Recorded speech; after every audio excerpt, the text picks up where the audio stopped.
자, 여러분 반갑습니다. 많이 힘드시죠? 예, 피곤하고 힘들고 한데 그리고 토요일 날 이 즐거운 날 이게 뭐 하는 짓일까라고 생각하실 수도 있는데 더 나은 미래가 있기 때문에 더 나은 삶을 위해서 그죠? 우리 이렇게 우리의 시간을 멋진 곳에 쓰는 겁니다. 알았죠? 최고가 됩시다. 최선을 다해서 최고가 되는 거. 그게 멋진 거 아닐까 싶어요. 맞죠? 예, 진행하겠습니다. 자, 보면 이 개념 변수 상수 되게 재밌어요. 사람 이름 같지 않아요? 변수 상수. 그렇죠. 자, 이것들을 좀 정리를 하셔야 되는데 이 사회복지조사론에서는 이 개념이란 용어를 뒷다 중시하게 여깁니다. 개념이 뭐냐?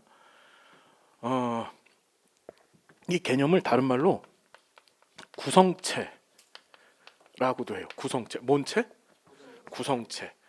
뒤에 가시게 되면 타당도 측정 방법 중에 구성 타당도라는 게 있습니다. 들어보셨나요 혹시? 네, 구성 타당도, 그걸 다른 말로 구성체 타당도, 또 다른 말로 개념 타당도라고도 해요. 이해가 되세요? 어떤 얘기인지? 구성체라고도 하는데, 그럼 구성체라는 건 무슨 소리냐면 이 개념이라는 건 실제 뭔가가 있는 건 같아요. 있는 거는 같아요. 근데 그걸 딱 잘라서 뭐라고 얘기하기가 참 뭐예요. 왜 그러냐면 봤더니 어떤 대상의 속성, 현상에 대해서 여기 보시면 추상적인 거예요. 핵심이 뭐라고요? 추상적인 거.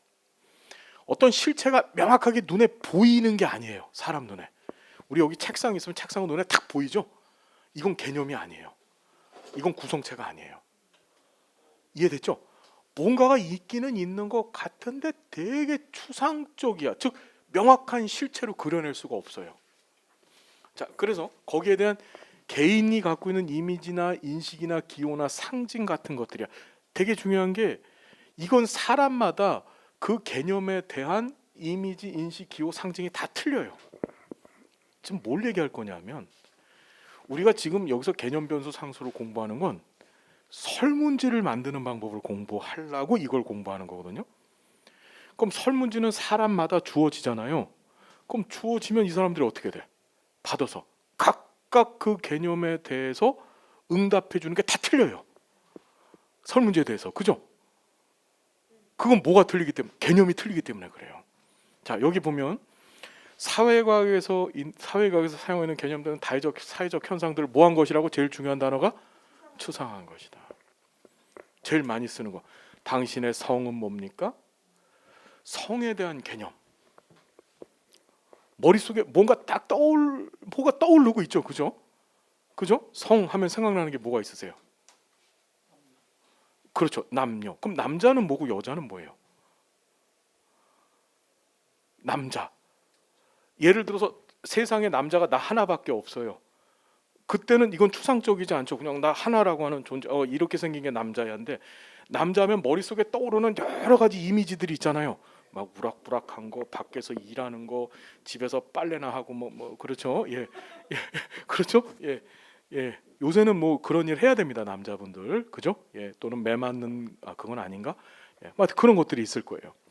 그러니까 사람마다 성 하면 떠오르는 여러 가지 추상적인 이미지 생각들이 있을 거예요. 그다음에 빈곤. 여러분 빈곤 하면 떠오르는 거. 가난함. 그것도 개념이에요. 아직까지. 가난함이 뭔데? 그렇죠? 예? 빈곤도 개념이고 가난함도 개념이에요. 가난도 개념이에요. 그게 뭐라고 딱 떨어져서 우리 눈에 보여지는 게 아니잖아요. 그죠? 그렇죠. 그냥 추상적인 거예요. 자, 평등, 사회복지, 자유. 그렇죠. 행복, 사랑 이런 게 다 개념이에요.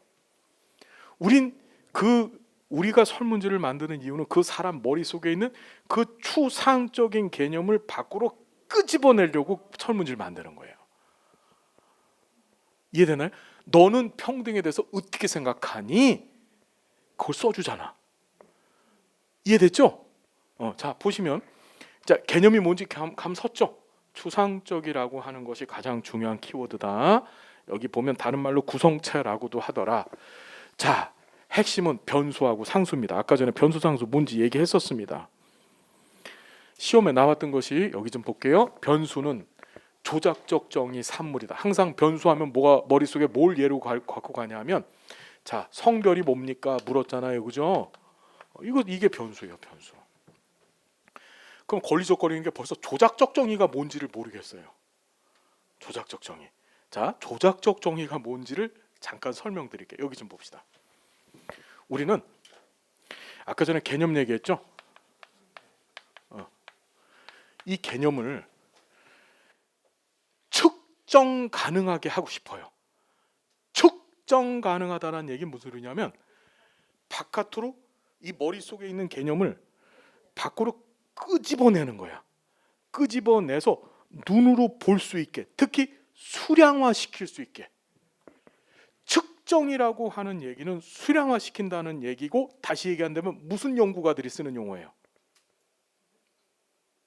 양적이야, 질적이야? 양적 연구에서만 쓰는 거야. 그게 시험에 나왔어. 그렇게. 측정이라고 하는 것은 양적 연구에서 주로 사용하는 개념, 양적 연구에서 사용하는 용어예요. 이해됐나요? 그럼 이 측정이라는 게 뭐 대단한 것 같으냐? 그게 아니고 설문지 있잖아요. 그 설문지를 우리는 뭐라고 하냐면 측정 도구 또는 척도라고 하는 거야. 다시 얘기하면 측정 가능하게 했다, 측정했다는 얘기는 설문지에다 응답을 우리가 해줬잖아요. 응답자가. 그게 측정된 거예요. 그게. 이해됐나요? 무슨 얘기인지 잘 봐요. 그러면 그 측정을 어떤 식으로 진행하냐? 첫 번째, 머릿속에 개념이 있으면 여기 좀 봐요. 되게 중요해요. 개념적 정의라는 걸 시행을 해요. 개념적 정의. 개념적 정의. 따라서 개념적 정의. 이 순서를 묻는 게 뒤따 잘 나와. 이걸 개념화라고도 하고 명목화 또는 명목적 정의라고도 해요. 이 똑같은 말을 자꾸 물어요. 시험 문제에서. 알았나요? 또는 얘를 사전적 정의라고 해요. 뭔 정의? 말 골 때려 죽겠다. 힘들어 죽겠죠. 여기서 얘기하는 사전은 앞에서 공부하셨던 사전의 개념이 아니고 딕셔너리, 영어 사전, 국어 사전 할 때 그 사전을 얘기하는 거예요. 자, 이게 무슨 소리냐면 개념을 가지고서 맨 처음에 해야 될 일은 우리 사전은 어떻게 생겼냐면 단어가 있죠. 단어가 있으면 그 단어는 뭐뭐이다 이렇게 결론을 내려요. 그죠? 이해됐나요? 그런 식으로 우리가 어떤 단어를 어떤 개념을 가져다 놓고서 이걸 사전적 형태로 정의를 내리는 거야. 예를 들자면 우리 시험에 한번 나왔던 것이 신앙심이라는 거야. 신앙심이 개념이에요. 신앙심이 개념이야. 그렇죠. 이게 추상적인 겁니다. 신앙심 하면 머릿속에 떠오르는 것들이 뭐가 있어요? 종교. 또 그래요. 종교라는 자체도 개념이야. 얘는 추상적이기 때문에 실제로 말로 표현이 안 돼요. 정확히 말로 표현 안 돼. 막 머릿속에 뭐 기도하는 남자도 떠오를 거고, 기도하는 사람도 떠오를 거고, 뭐 또 모두 떠오르지. 신앙심 하면 떠오르는 게 뭐가 있으세요? 신. 그렇죠. 신에 대한 뭐 이렇게 신을 우러러보는 모습도 주로 이미지로 많이 떠오르거든요. 이게 개념이란 말이에요. 이해됐죠? 그걸 가지고서 뭘 하냐면 개념적 정의, 명목적 정의를 내려버려. 어떻게? 신앙심은 신을 믿는 마음이다. 이런 식으로. 이해되세요? 명목적 정의하는 방법은 수두룩해, 안 수두룩해? 얼마든지 내가 그거 조사자가 자신 연구에 맞게끔 얼마든지 명목적 정의, 개념적 정의를 할 수 있어요. 신앙심은 신을 존중하는 것이다, 신을 믿는 것이다, 뭐 신에 대한 바람이다. 그렇죠? 여러 가지 형태로 개념을 뭐해? 개념적 정의해요. 그래놓고 뭐 하느냐? 여기 나오는 조작적 정의를 시작합니다. 뭐라고 여러분? 자, 조사론에서 조작적 정의라고 하는 표현, 이걸 다른 말로 조작화라고도 해요. 이 표현이 등장하면, 자, 잘 봅시다. 이게 무슨 조작이란 표현이 등장하면 측정 가능하게 만든다라는 의미예요. 다시 뭐라고요? 이게 무슨 소리냐면, 자, 여기 봐요. 신앙심이 있으면 신앙심을 사전적으로 개념적으로 정의하면 신앙심은 신에 대한 믿음이다 이렇게 만들어 놓고 신에 대한 믿음이다 또는 신에 대한 헌신이다 이래서 내가 신에 대한 헌신이다. 됐죠? 됐죠? 내가 그렇게 개념적 정의를 한 거야 지금. 됐어요? 그걸 어떻게 측정할 것인가 이렇게 하자. 그 종교 기관에 낸 헌금의 액수 헌신하는 거죠. 그럼 액수가 많으면 어떻게 되는 거지? 헌신을 많이 했다라고 볼 수 있는 거야.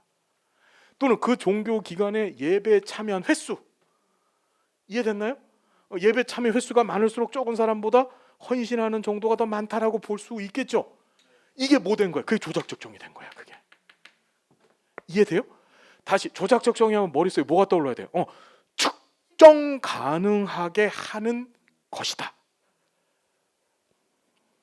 됐죠? 그래서 잘 보세요. 이 조작적 정의된 걸 갖고 저 좀 볼게요. 이 조작적 정의되어진 걸 가지고서 우리가 뭘 만드냐? 척도를 만들어요. 뭘 만들어요? 척도가 시험 문제 나올 때는 측정 도구로도 나옵니다. 영어로 스케일이죠. 척도 측정 도구. 그 척도는 뭐냐?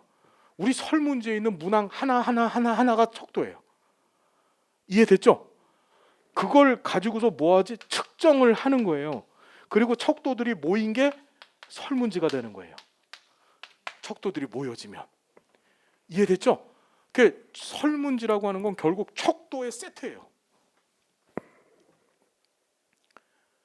자, 이거 개념적 정의, 조작적 정의, 측정까지의 요 과정을 우리는 뭐라고 하냐면 개념의 구체화 과정. 다시 한번 시작. 구체화 과정이라래요. 잘 나옵니다 시험에. 제일 잘 나오는 형태는 순서를 물어요. 순서를. 개념적 정의, 조작적 정의, 측정. 오케이? 네. 자, 그럼 여기 시험 문제 뭐라고 나왔냐? 변수는 조작적 정의 산물이다 이렇게 나왔어요. 여러분 조작적 정의가 뭐라고? 측정? 가능하게 한 거라죠. 자, 이거지. 성별은 뭡니까? 이거 변수죠? 뭐가 된 거지 지금? 측정? 이게 바로 조작적 정의된 게 변수야. 그 변수들이 다시 한번 변수들을 갖고 우리는 뭐라 그래? 척도라고 하는 거야 그걸. 이해됐어요? 그게 모이면 뭐가 된다고? 척도가 모이면 설문지 되는 거예요. 변수들이 스르륵 모여서 뭐가 만들어진 거야? 설문지 돼. 당신 성별 뭡니까? 당신 소득 뭡니까? 당신 종교 뭡니까? 이렇게 묻잖아요. 그죠? 그거 전부 변수죠. 그게 조작적 정의 측정하고 있죠. 그게 모여져서 뭐가 된 거야? 설문지가 된 거예요. 그게 시험 문제 되게 어렵게 나왔던 게 변수는 조작적 정의의 산물이다 이렇게 나왔어요. 이걸 다른 말로 표현하면 뭐라고도 할 수 있을까요? 변수는 조작적 정의의 산물이다. 맞죠 여러분? 척도는 조작적 정의 산물이다. 맞아 틀려요? 그것도 맞지. 변수가 척도라니까 지금. 감 썼어 안 썼어? 감 썼어 안 썼어? 이해돼요? 이게 나와서 다 틀렸다. 이게 나와서 계량적으로 수치를 부여하기 위해서 두 가지 이상의 변수값. 이 변수값이 상수예요. 상수. 변수가 되기 위해서는 반드시 두 가지 이상의 상수가 있어야 돼. 변하는 값의 범위가 있어야 된다고. 당신 성별 뭡니까? 남자 여자. 당신 종교 뭡니까? 몬교. 당신 소득은 얼마에 해당하면 얼마. 이해되시나요? 두 가지 이상의 변수값을 갖는 경험적으로 측정한 개념. 즉 개념이 변수값을 갖게 되면 뭐가 된다? 변수가 된다. 자, 변수는 모든 형태의 척도를 활용해서 이 척도는 공부할 거예요. 그러니까 변수가 척도야. 변수가 척도라고. 그래서 척도의 종류에는 명소, 등비 네 가지가 있어요. 우리 공부할 거야 그걸. 알았죠? 변수가 척도라고요. 알았어요? 개념과 변수와의 관계는 몰라도 돼. 이게 한 번 나왔는데 그냥 읽어보세요. 자, 성이라는 개념은 난과 여라는 두 개의 변수값으로 구분되기 때문에 변수가 될 수가 있다 없다? 반드시 두 개 이상의 변수값, 즉 상수값이 있어야 되는 거야. 변수값이 상수야. 알았죠? 됐어요? 변수는 반드시 두 개 이상의 변수값을 갖춰줘야 된다.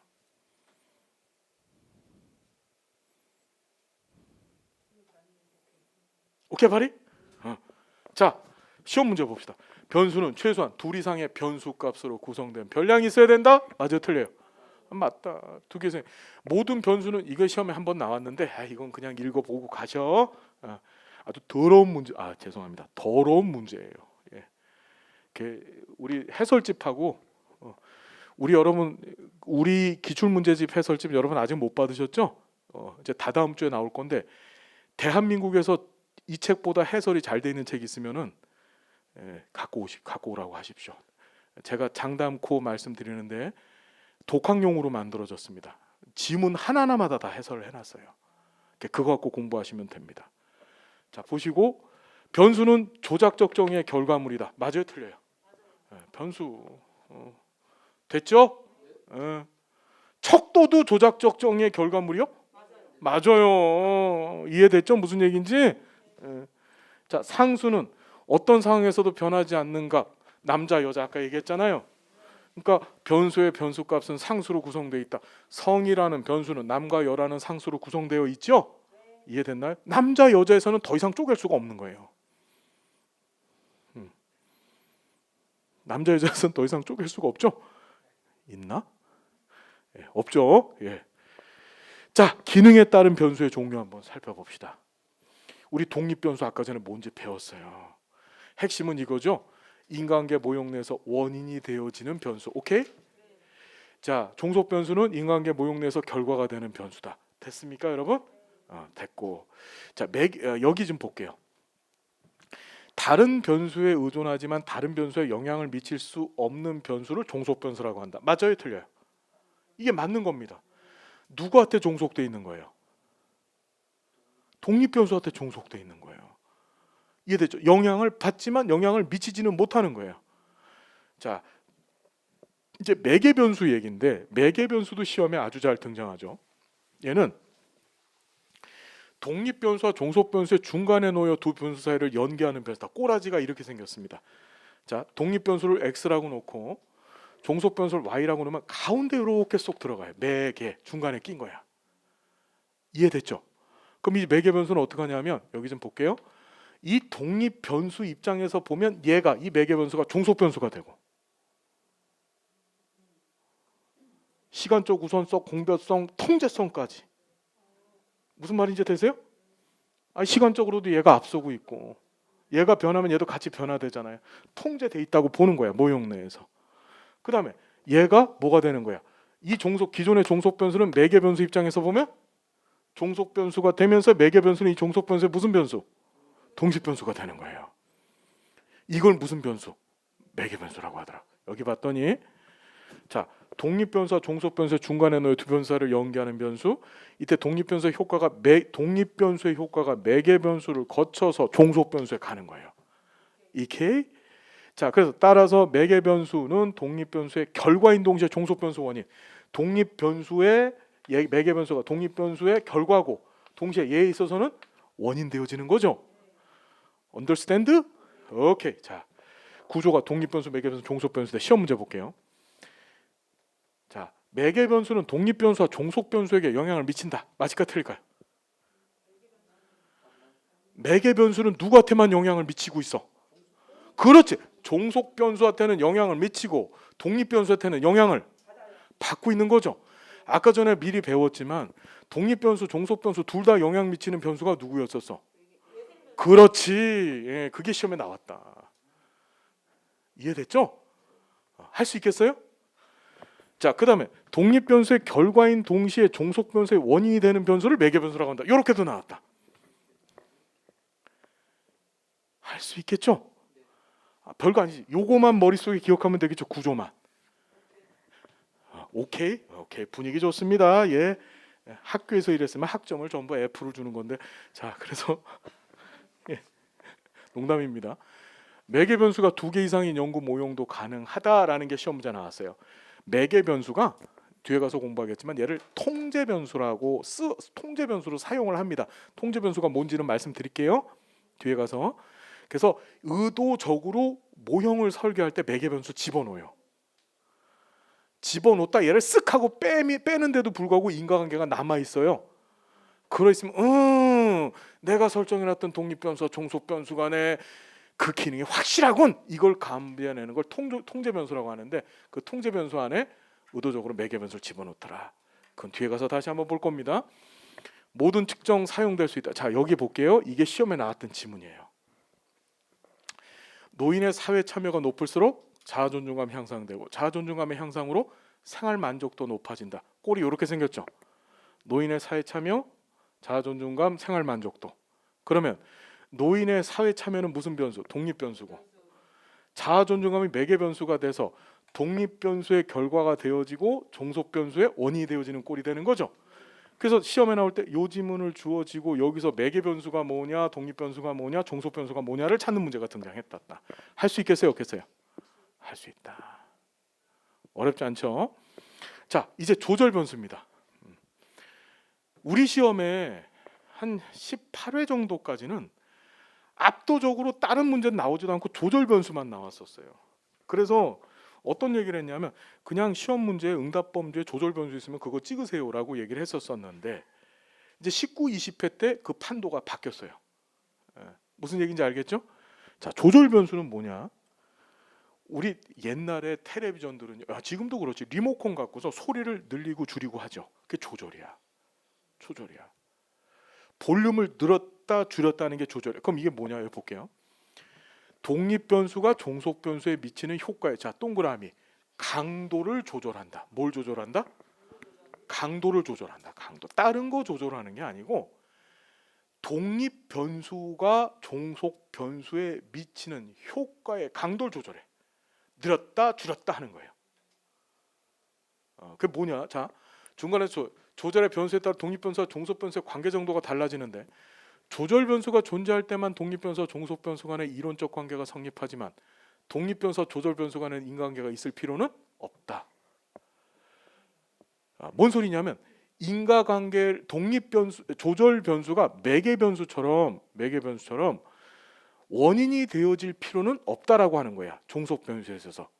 이거는 어려운 얘기라서 한번 보시고 그냥 넘어가시고 조절 변수는 독립 변수가 종속 변수에 미치는 영향을 조절하는 반면 매개 변수는 독립 변수의 영향을 받아 이를 종속 변수에 전달한다. 자, 얘는 조절한다 그랬어. 자, 여기 보면 이것도 시험에 나온 건데 연령의 많고 적음에 따라서 지역사회 응집력의 거주기간이 미치는 영향력은 다를 것이다. 그렇죠. 여기서 독립 변수를 찾아봐요. 이 문제가 나왔었을 때 발가락 한 번 또 뒤집혔었어요. 요 지문이 나왔었을 때. 왜 뒤집혔냐면 우리는 항상 지문 가운데 앞에 있는 건 독립 변수, 뒤에 있는 건 종속 변수라고 생각하거든요. 그걸 노리고 문제를 낸 거예요. 여기를 봤더니 지역사회 응집력에 거주기간이 미치는 영향력이라고 얘기했죠. 우리가 문제를 쉽게 풀려면은 거주기간이 지역사회 응집력에 미치는 영향력 이러면 쉽게 풀 거야. 이해됐죠? 그걸 노리고 일부러 이렇게 출제를 한 거예요. 그러니까 여기 보면 지역사회 응집력에 거주기간이 미치는 영향력이라고 했으니까 독립변수가 뭐가 되는 거예요?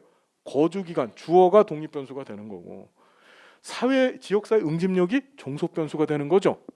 근데 여기에 연령의 많고 적음이라는 것이 조절변수가 돼. 연령이. 뭔 소리냐 하면 이런 거지. 연령이 많아지면 거주기간은 저절로 늘어날 가능성이 많아지고 거주기간이 많이 늘어나면 지역사회 응집력도 같이 늘어날 가능성, 즉 정적 관계를 형성할 가능성이 세지는 거야. 근데 연령이 적어. 그럼 거주기간은 당연히 짧아지고 그러면 지역사회 응집력도 따라서 줄어들겠죠. 다시 얘기한다면 이 연령을 늘렸느냐 줄였느냐에 따라서 거주기간과 이 응집력 사이의 관계가 왔다리 갔다리 하죠. 무슨 얘기인지 되세요? 다시 얘기하면 지역사회 응집력이 떨어질 때도 있고 높아질 때도 있고 난리가 일어난다고. 누구 때문에? 이 조절 변수 때문에. 이해됐나요? 무슨 얘기인지? 이해됐죠? 다시 얘기하면 조절 변수는 위에서 얘기합니다. 독립 변수가 종속 변수에 미치는 효과의 강도를 늘었다 줄였다를 얘가 왔다리 갔다리 해주는 거야. 그걸 무슨 변수? 조절 변수라고 하더라. 감 잡으셨어요? 정확해야 돼. 지금 느낌이 와야 돼. 그래서 시험 문제에 이 따라서 뭐뭇에 따라 또는 뭐뭇에 의해라고 하는 표현이 등장하면 그게 조절 변수다. 알겠죠? 교사의 학생 지지도에 따라서 학생의 수업 참여도가 학생의 수업 참여도가 학생 성적에 미치는 영향 이렇게 했어요. 그러니까 교사가 학생을 지지해 주잖아요. 여기 봅시다. 이 문제 봐요. 이게 조절 변수 문제인데 여기도 따라자 들어갔죠? 따라자가 들어가야 돼. 조절 변수 하려면은 따라자 또는 뭐뭐에 의해서 자가 들어가 줘야 돼요. 오늘 다 가르쳐 준다 정말. 그죠? 예. 그래서 보면 복지 정책의 빈곤 감소 효과가 달라진다면 경제 여건은 조절 변수다. 잘 봐요. 여기서 독립 변수 뭐예요? 응? 뭔 소리요? 예, 독립 변수가 뭐예요? 여기서 경제 여건이 복지 정책의 빈곤 감소 효과가 달라지는 거죠. 그럼 경제 여건은 조절 변수다라 그랬어. 그럼 독립 변수가 복지 정책이고 빈곤 감소 또는 빈곤 정도가 바로 뭐예요? 종속 변수가 되는 거죠. 근데 경제 여건에 따라서 자 이런 거지. 이렇게 해봅시다. 복지 정책이 있고 경제 여건이 있어요. 경제 여건이 아니라 빈곤이 있어요. 빈곤 감소가 있고 그다음에 경제 여건이 있으면 경제 여건이 얘네들을 조절하는 거야. 경제 여건이 좋아져요. 그 나라에 돈이 많은 거야. 그럼 복지 정책에 돈을 많이 쓰겠죠. 그럼 빈곤 감소가 잘 되겠죠. 근데 경제 여건이 엉망이야. 나라에 돈이 없어. 그럼 복지 정책에 돈 못 쓰겠죠. 그게 어떻게 빈곤 감소율을 떨어뜨리겠죠. 이해되시나요? 줄였다 줄였다를 얘가 하고 앉아 있죠. 이게 무슨 변수? 조절 변수. 시험에 다시 한번 얘기합니다. 뭐뭐 따라자가 등장하면 뭐라고요? 조절 변수. 그리고 절대 헷갈리지 말아야 될 게 시험 문제에 이런 식으로 자꾸 내더라. 독립 변수, 종속 변수를 헷갈리게 만들려고 말장난을 해. 주어로 이게 주격 조사가 붙어 있는 것들이 독립 변수다. 알았죠? 예. 뭐뭐가, 뭐뭐니, 뭐뭐는 이런 말이 붙어 있는 것들이 독립 변수에 해당되어지더라. 알겠죠? 됐어요, 안 됐어요. 예, 우리 수업 바깥에서 시험 문제 안 나온다 그랬습니다. 예. 자, 됐죠? 조절 변수 압도적으로 시험 문제 나온. 여기 보시면 조절 변수는 독립 변수에게 영향을 미친다. 맞을까 틀릴까? 조절 변수 어디에 영향을 미치고 있지? 그렇죠. 종속 변수를 왔다리 갔다리 하게 만들죠. 자, 독립 변수 앞에서 여기 보면 선행 변수도 시험에 한 두세 번 나왔어요. 선행 변수는 앞에 있다는 소리야. 앞에. 어디 앞에? 독립 변수 앞에. 그 여기 봤더니 시간적으로, 자 밑줄 긋시다. 뭔 쪽으로? 시간적으로 독립 변수에 앞서면서 독립 변수의 효과를 발생하는 것이다. 선행 변수를 통제해도 독립 변수와 종속 변수 간의 인과관계는 그대로 유지되지만 독립 변수를 통제하면 선행 변수가 독립 변수 역할을 못 한다는 거예요. 이거 봐요. 이거 봅시다. 자, 선행 변수 꼴이 어떻게 여기 붙어 있어요. 지금 독립 변수 앞에 붙어 있는 거야. 그런데 얘를 없애도 둘 사이 인과관계는 있어. 근데 얘를 없앤다고 얘가 앞에 있어서 얘의 독립 변수가 되지는 못한다는 얘기예요. 이해됐죠? 자, 보면 자폐 아동에게 정서 지원 프로그램 제공의 효과를 조사하고자 할 때 평소 아동의 가정 내에서 정서적 지지도가 매우 컸어. 이해됐죠? 그때 가족 내에서의 정서적 지지가 선행 변수, 정서 지원 프로그램의 독립 변수, 그리고 프로그램 효과가 종속 변수가 된다. 무슨 얘기인지 여러분 이해가 되세요? 얘가 얘한테는 원인이 되어질 수 있죠. 이해됐나요? 근데 이 종속 변수한테는 원인이 되어지지 못하잖아요. 그죠? 종속 변수한테는 정확히 얘기하면 얘는 뭐야? 외생 변수 짓 하고 있는 거야. 이해됐나요? 모형 바깥에서 일어난 일이잖아요. 그죠? 자, 마지막으로 외생 변수. 아까 얘기했다. 외생 변수. 외생 변수는 뭐라고? 모형 바깥에서 휙 하고 생겨나서 관계가 없는데 마치 있는 것처럼 보여지게 만드는 변수. 그걸 외생 변수로 하랬다. 여기를 봤더니 개입 시 실제로는 인과관계가 없는 독립 변수와 종속 변수를 표면적으로 마치 인과관계가 있는 것처럼 보여지게 만드는 변수. 따랐을 때 외생 변수를 통제할 경우 그전에 인과관계는 휘릭 사라진다. 그때 마치 독립 변수처럼 보여지고 종속 변수처럼 보여졌던 걔네들 사이의 관계를 우리가 뭐라고 했더라? 가식적 관계, 다른 말로 허위적 관계라고 했더라. 외생 변수는 가식적 관계 또는 허위적 관계를 발생시키는 거예요. 알겠나요? 자, 여기 봤더니 외생 변수가 개입할 경우 독립 변수와 종속 변수 간의 관계를 가식적 관계 또는 허위적 관계, 또 다른 말로 의사 관계. 의사가 여기 닥터 의사 얘기하는 게 아니고 뻥이라 있는 뜻이에요. 예. 자, 따라서 외생 변수는 독립 변수와 종속 변수 모두에 영향을 미친다. 이게 시험에 나왔다. 제3의 변수다. 됐죠? 여기 보시면 시험 문제 봅시다. 독립 변수 앞에서 독립 변수에 영향을 미치는 변수를 선행 변수라고 한다. 맞아요, 틀려요? 맞죠? 미치가 독립 변수 앞에 있죠. 그렇죠? 종속 변수 앞에서 종속 변수에 영향을 미치는 원인이 되어지는 변수는 뭐죠? 조절 변수가 아니지요. 무슨 변수죠? 조절 변수가 있고 조절 변수 앞에서 얘한테 영향을 주고 있는 거야. 독립 변수이거나 또는 선행 변수가 아니라 매개 변수지. 매개 변수죠? 독립 변수, 종속 변수 가운데 껴서 얘한테 영향 주고 있잖아. 매개 변수. 오케이? 네. 이 구조를 머릿속에다 꼭꼭 담아 두셔야 돼. 알았어요? 자, 여기 봤더니 선행 변수를 통제해도 독립 변수와 종속 변수 간의 관계는 유지된다, 안 된다? 된다. 됐죠? 선행 변수는 있어도 되고 없어도 된다. 자, 5번 보면 여기 볼게요. 외생 변수는 독립 변수와 종속 변수 간의 관계를 대안적으로 설명할 수 있다. 이렇게 나왔어요. 맞아요? 틀려요? 맞습니다. 왜 그렇지? 실제로 외생 변수가 무슨 역할을 하고 있는 거야? 외생 변수가 진짜 독립 변수예요. 모형을 구성을 할 때 기존 독립 변수 빼버리고 그 자리에다 외생 변수를 집어넣으면 인과관계가 턱 하고 성립이 되는 거죠. 그래서 대안적으로 설명 가능할 수 있다. 요렇게 출제가 된다. 오케이 바리? 할 수 있다. 시험에 대안적이란 말 등장하면 나 외생 변수군 요렇게 갖고 가셔도 돼요. 알겠나요? 오케이. 자, 6번 재밌는 문제 한번 풀어봅시다. 또래 관계 증진 프로그램이 결혼 이민자 가정 자녀들의 자아 정체감에 미치는 영향을 평가하는 연구를 실시하고자 한다. 이때 자아 정체감의 차이를 불러올 수 있는 부모의 사회 경제적 지위는 외생 변수다. 이랬어요. 뭔 소리까? 자, 이런 문제가 나면 빨리 독립 변수, 종속 변수 빨리 찾아야 되는 거예요. 독립 변수가 뭐야? 또래 관계 증진 프로그램이죠. 프로그램이 자녀들의 자아 정체감, 이게 종속 변수죠. 이게 모형을 이렇게 만든 거야. 그렇죠? 그런데 이 차이를 불러리 부모의 사회 경제적 지위가 요 바깥에 있어요. 모형 안에서는 프로그램이 자아 정체감을 만드는 데로 모형을 만들었잖아요.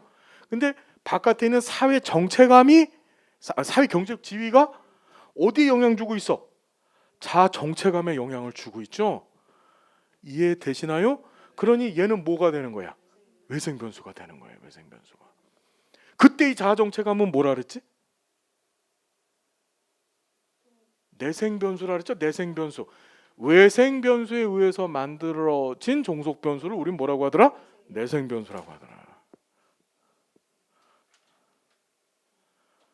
할 수 있겠죠? 머리가 막 복잡해집니다. 그죠? 교재 완벽히 여러분 걸로 만드셔야 돼요. 자, 독립 변수와 종속 변수 모두에게 영향을 미치는 제3의 변수를 외생 변수라고 이렇게 나왔다. 그죠? 독립 변수, 종속 변수를 다 박살을 내놓는다 그랬어요. 얘는. 그래서 모두한테 영향을 미치는 거야.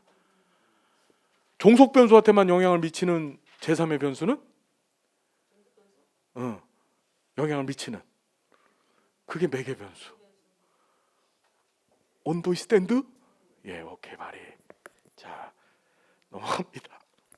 자, 여기 보면 외생 변수는 인간계 모형 내 독립 변수 이외 인간경 모형 밖에서 종속 변수에 영향을 미치는 변수다. 그죠? 맞죠? 인간계 모형 바깥에서 종속 변수에 영향을 미치죠? 즉 외생 변수는 실제 종속 변수를 발생시킨 원인이 되므로 독립 변수와 종속 변수 간의 관계를 뭘로 설명할 수 있다? 대안적으로 설명해 줄 수 있는 거. 실제 원인이야 얘를 원래 내가 인간계 모형 내에 세워놨던 독립 변수를 빼버리고 그 자리에다 이 외생 변수를 집어넣으면 어떻게? 인간계가 휘용 하고 생겨나는 거예요. 다시 한번 시험에 대안적 설명이란 표현 등장하면 아하 너 외생 변수군 이렇게 자꾸 가시는 거야. 알겠죠? 자, 시험 문제 한번 볼까요? 시험 문제가 아니라 여성 직원들이 많을수록 복지관 이용자 수가 증가한다는 가설을 검증할 때, 자 독립 변수는 뭐죠? 여성 직원들의 숫자가 독립 변수가 되는 거고 이용자 수가 종속 변수가 되는 거죠. 이렇게 모형이 만들어진 거예요. 직원들의 친절도 역시 이용자 수에 영향을 미친다. 그럼 친절도가 어디 있어? 바깥에 있는 거죠. 직원의 친절도가 외생 변수가 된다. 이때 외생 변수인 친절도를 통제하게 되면 이걸 없애는 순간에 인간관계는 사라지고 이때 둘 사이의 관계가 뭐가 돼? 가식적 관계가 돼버리는 거예요. 그러니까 내가 이게 무슨 소리냐면 여성 직원들이 남자 직원보다 친절하잖아. 보기도 좋고 그죠? 이해됐나요? 그러니까 어떤 이 바보 같은 사장님이 야 여성 직원들 숫자만 잔뜩 늘려놓으면 우리 복지관 이용자 숫자가 많아질 거야라고 가설을 세워놓고서 해봤더니만 오 친절도가 확 높아. 친절도가 아니라 여성 직원들 많이 되지만 이용자 수가 막 늘어나는 거야. 그래서 야 여자 직원만 뽑아 이랬는데 여자 직원을 뽑기 시작했더니 이 은 바다 같은 사람들이 자꾸 들어오는 거예요. 무슨 말인지 되셨죠? 보험 처리하려고 사람들을 전부 다 그런 분들이 자꾸 들어와서 하게 되면 그 사람은 친절도가 없겠죠. 그렇죠. 그래서 실제 얘가 독립 변수야 아니야.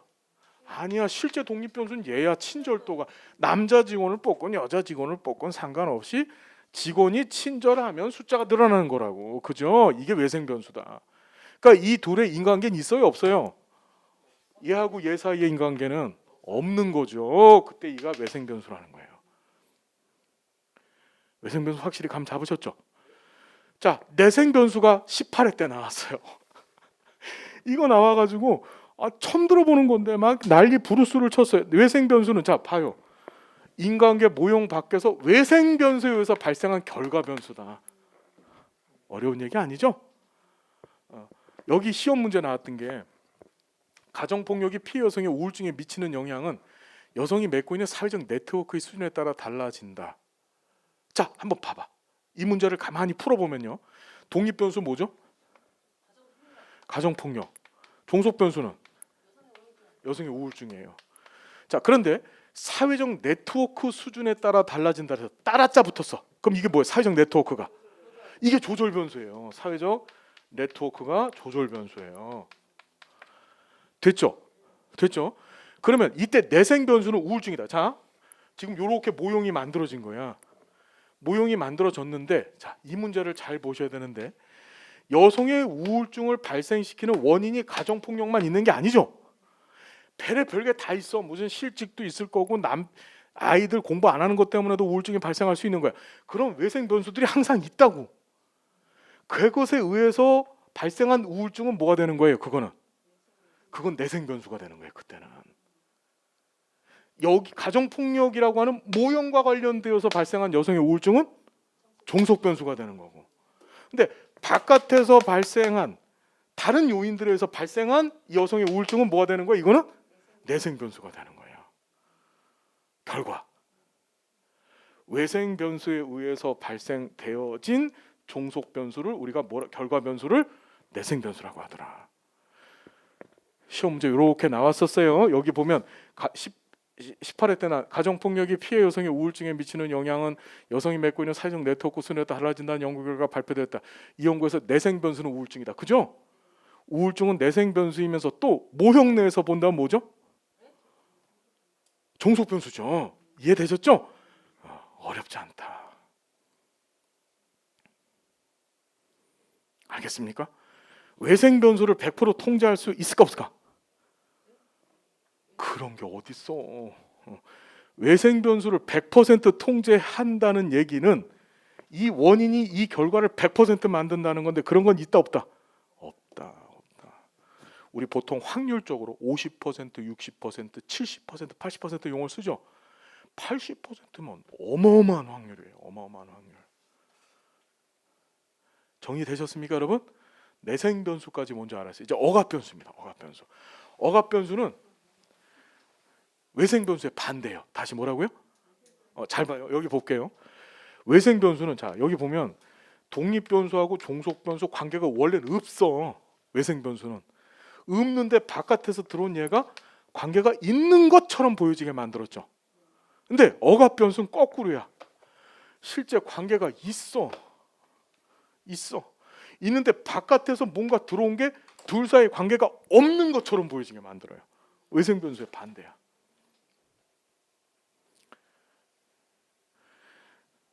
남편과 아내가 사랑을 정말 하고 있어요. 근데 시집살이를 하면서 시어머니가 자꾸 눈치를 주니까, 옛날 시어머니들은 그랬잖아요, 그죠? 예, 눈치를 주니까 서로 사랑하는 표현을 하지 못하는 거야. 시어머니에게 의해서 사랑을 억압당하고 있어. 억압변수야. 다시 한번, 외생변수, 관계가 없는데 있는 것처럼 보이지게 만드는 거. 그런데 억압변수는 관계가 원래는 있는데 없는 것처럼 보이지게 만들어요. 여기 볼게요. 외생변수의 반대견, 실제로는 인간관계가 성립하는 독립변수와 종속변수 간에 마치 인간관계가 성립되지 않는 것처럼 보여지게 만든다. 그럼 얘는 거꾸로, 외생변수는 쓱 하고 없애는 순간에 둘 사이 인간관계가 확 하고 사라져버리죠. 근데 얘는 쓱 하고 없애는 순간에 인간관계가 평 하고 나타나요. 억압변수는. 무슨 말인지 알겠나요? 자, 볼게요. 여기 보면 이때 억압변수가 개입하면 그 관계를 가식적 영관계, 다시 무슨 관계요? 우리 아까 전에 외생변수가 끼어들면 허위적 관계 또는 가식적 관계라 그랬죠.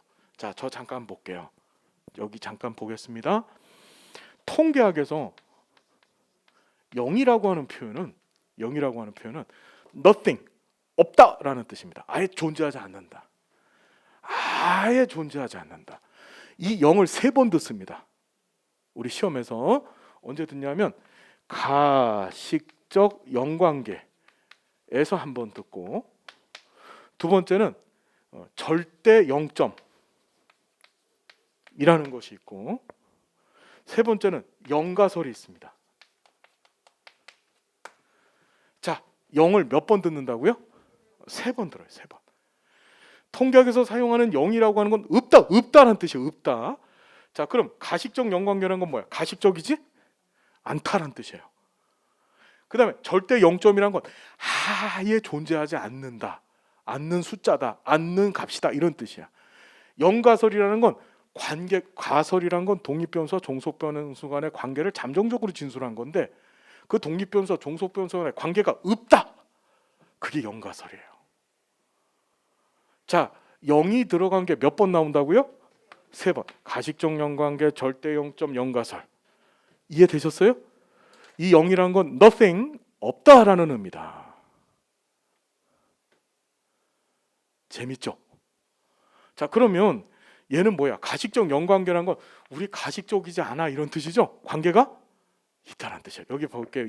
얘가 나와 있는데, 일반적으로 교육 수준과 소득 사이에서는 인간관계가 존재한다. 하지만 연령이라고 하는 변수가 교육 수준과 소득에 영향을 미쳐서 연령이 높을수록 교육 수준은 낮고 소득 수준은 높을 수 있다. 이 경우 연령이 억압 변수가 된다. 이때 억압 변수를 통제하게 되면 교육 수준과 소득 수준 사이에 인간관계가 나타나고, 이를 가식적 영관계라고 한다. 뭔 소리냐면, 자, 내가 연구를 시작한 거예요. 연구를 시작했는데 어떻게 연구를 시작했냐면, 자, 학력, 교육 수준, 학력과 소득 수준의 관계를 모형을 딱 수립했어요. 학력이 독립변수, 소득 수준이 종속변수. 일반적으로 학력 수준이 높을수록 소득도 높아지는 게 정상적이죠. 에? 근데 조사를 해봤더니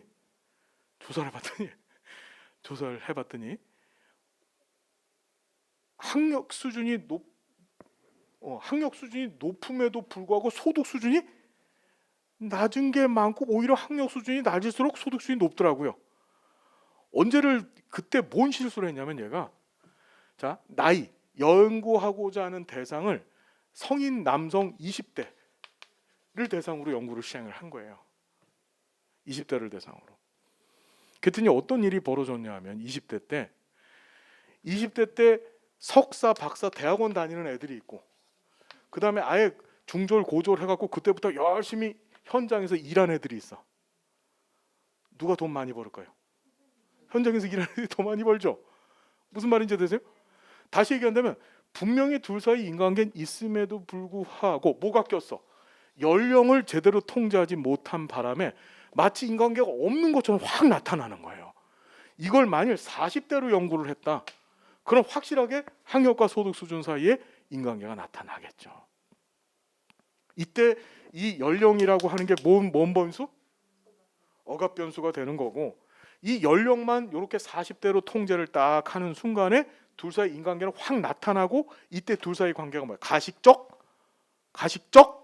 연관계가 되는. 가식적이지 않다. 우린 가식적이지 않아. 근데 연령을 니네가 20대로 잘못 설정하는 바람에 욕거라지가 된 거야. 40대로 다시 한번 해봐. 그럼 다시 인관계 나타나지. 그게 무슨 변수? 억압 변수다. 여러분, 외생 변수의 반대가 억압 변수예요. 자, 이 외생 변수와 억압 변수를 뒤에 가셔서 내적 타당도 저해 요인으로 공부를 하게 됩니다.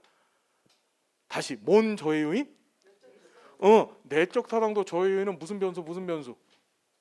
외생 변수와 억압 변수. 얘네들이 둘 다 인과관계를 망가뜨려 놓고 앉아 있는 거예요. 이해가 되셨죠?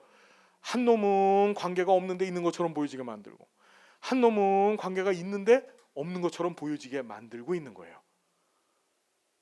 됐죠? 자, 둘을 다 뭐라고 한다? 내적 타당도 저해 요인이라고 한다. 그 내적 타당도 저해 요인이 시험에 안 나오는 해는 단 한 해도 없었다. 이번에도 나왔다. 알았죠? 알았죠요? 몰랐죠요? 예. 자, 그 다음에 통제 변수를 봅니다. 통제 변수도 가끔 시험 문제 출제가 되는데, 자 볼게요. 통제 변수 따라해보세요. 통제 변수. 이게 뭐냐면, 조사자가 독립 변수와 종속 변수 간의 가식적 관계를 밝혀. 자, 핵심은 이거예요. 독립 변수하고 종속 변수의 명확한 인과 관계를 알아보고 싶어요, 내가. 그래서 여기 봤더니 의도적으로 도입을 해. 다시 뭐라고요? 의도적으로 도입한 거야. 그래서 보통 독립 변수와 종속 변수에 직간접적으로 영향을 미칠 수 있는 매개 조절 외생 변수의 제산 변수가 조사 설계 단계에서 의도적으로 도입됐다가 통제가 되어지면 그게 바로 통제 변수라고 하는 거예요. 대표적으로, 자, 저 좀 잠깐 보시면, 통제 변수는 대표적으로 우리가 외생 변수를 통제 변수로 끌어다 써요. 여기 한번 볼까요? 연구자가 사회복지사 이직 원인을 알아보고 싶은 거예요. 왜 사회복지사들이 자꾸 이직할까? 그 이직의 원인은 급여 수준, 업무 만족도, 직장의 분위기 다양하죠. 그때 연구자가 급여 수준과 이직과의 관계를 파악하려고 하는 거야. 자, 급여 수준이 독립 변수, 이직이 종속 변수, 이렇게 모형을 만든 거예요. 됐죠? 다른 요인들을 업무 만족도와 직장의 분위기를 통제 변수로 일부러 도입하는 거야. 다시 얘기한다면 얘네들이 무슨 변수가 되는 거예요? 모형 바깥에 있는 것들이니까 외생 변수들이죠. 얘네들 의도적으로 휙 하고 데리고 들어왔어. 데리고 들어왔다가 얘네들 쓱 빼버리는 거야. 빼버림에도 불구하고 둘 사이 관계가 있으면 확률적으로 관계가 존재하면, 급여가 영향을 주는 건데, 빼버리는 순간에 이게 휙 하고 사라져버려, 관계가. 그럼 뭐야? 둘 사이의 관계가 인관계가 없다라고 우리가 추정해 볼 수 있는 거죠. 그것처럼 통제 변수는 의도적으로 끌고 들어오는 거예요. 인관계를 명확히 밝히기 위해서. 이해가 됐어요? 자, 그래서 보면 이때 업무 만족도와 직장의 분위기란 도입된 통제 변수가 종속 변수인 이직에 유의미한 영향을 줌에도 불구하고, 역시 연구자가 정한 독립 변수인 급여 수준이 여전히 유의미하게 영향을 주면 그 독립 변수의 종속 변수의 영향력은 큰 것이며, 반대로 유의미하진 영향을 그 독립 변수 종속 변수에 미치는 영향력이 약한 것으로 추정해 볼 수 있다. 이해되십니까? 어떤 얘기인지? 확률적으로. 이해됐죠? 아까 전에 치료 레크레이션 얘기했었잖아. 치료 레크레이션을 제공하면 할머니의 우울증이 좋아질 거라고 모형을 딱 세웠는데 할아버지를 만난 거야. 그러면 의도적으로 할아버지를 만나게 하는 거야. 통제 변수를 하려면. 그렇죠? 할아버지를 만나게 했다가 강제로 할아버지의 사이를 끊어놓는 거야. 예. 마치 로미오와 줄리엣처럼 끊어버려. 그럼에도 불구하고 이 할머니의 우울증이 치료가 되고 있어. 그럼 어떻게 돼? 치료 레크레이션 효과가 있다라고 추정해 볼 수 있는 거죠. 이해됐어요? 그게 바로 그때 도입되어진 요 외생 변수를 다른 말로 뭐라고 한다? 우리가 통제 변수라고 하는 거예요. 그걸. 이해됐죠? 어떤 얘기인지? 그리고 로미오 줄리엣 생각하세요. 걱정스러운 건 로미오와 줄리엣만 생각나는 거야. 예, 그러면 안 돼. 자, 통제 변수 뭔지 감섰죠. 자, 여기 볼게요. 경제 수준이 비슷한 국가를 대상으로 복지 정책의 빈곤 감소 효과를 조사할 경우 경제 수준 통제 변수다. 여러분 이해가 돼요? 봐봐요. 독립 변수가 뭐죠 여기서? 이 국가를 대상으로 복지 정책의 빈곤 감소니까 복지 정책이 독립 변수고 빈곤 감소 효과가 이게 종속 변수가 되는 거죠. 이렇게 모형을 설정을 한 거예요. 근데 비슷한이란 표현을 썼어요. 비슷한. 그럼 경제 수준을 뭐 하겠다는 거지? 막는 거야. 이해가 되세요? 뭐뭇에 따라서 등장하면 자, 통제 변수는 종속 변수와 관련성이 없어야 된다. 맞아요, 틀려요? 통제 변수는 종속 변수에 영향을 주고 있어야 되죠. 할머니 우울증에 영향을 주고 있어야 돼요. 의도적으로 도입되어진 통제 변수가. 얘는 무슨 얘기냐면 경제 수준을 끌고 들어왔다가 이걸 막는 거예요. 못 들어오게. 그랬음에도 불구하고 둘 사이의 관계가 남아 있으면 통제 변수가 되는 거야. 이해되셨어요? 어떤 얘기인지? 이해되셨죠? 그래서 비슷한이라는 표현을 쓴 거예요. 경제 수준 갖고 들어왔다가 그걸 똑같이 만들어 버리는 거야. 그렇죠? 자, 그래서 같거나 또는 비슷하거나 이런 표현 등장하면 통제 변수다. 알겠습니까? 자, 넘어가고요. 자, 속성에 따른 분류가 17회 때 한번 나왔습니다. 질적 변수, 양적 변수가 있는데 한번 보세요. 이거는 변수값을 숫자로 표현할 수 없는 변수가 질적 변수. 숫자로 표현이 안 돼요. 지금 몇 개 범주를 정해놓고 측정하는 건데 뭐 성별 숫자로 안 나오죠? 이거 남자 이거 어떻게 표현을 해? 그래서 자, 이 질적 변수 같은 경우에는 우리가 측정을 할 때 설문지를 만들 때 1번 남자, 2번 여자 이랬어요. 여기 좀 잘 봐요. 이게 양적하고 질적하고 어떻게 구분이 되어지는 거냐면 질적은 서로 다르다는 것만 이 숫자가 나중에 코딩을 해요. 자료 분석할 때 이걸 SPS나 SAS 같은 프로그램에다 하나씩 숫자를 집어넣거든요. 남자 여자를 집어넣는 게 아니라 숫자를 입력한다. 그걸 코딩이라 그래요. 코딩을 할 때 이 숫자가 의미하는 것이 남자가 더 크다, 여자가 작다 이런 의미가 아니죠. 그냥 남자 여자 구분만 하는 거야. 지금 종교, 인종 이런 것들이 다 그런 의미예요. 그 숫자들이. 그걸 질적 변수라고 하는 거예요. 반면에 키, 몸무게, 소득 이런 것들은 양적 변수라고 해서 당신 10kg다, 20kg다, 30kg다 1번, 2번, 3번 했잖아요. 30kg가 20kg보다 10kg 더 많죠? 그게 바로 양적 변수예요. 자, 얘는 시험에 안 나왔고요. 이산 변수, 연속 변수. 자, 간격 이산이라는 말 들어보셨어요? 예.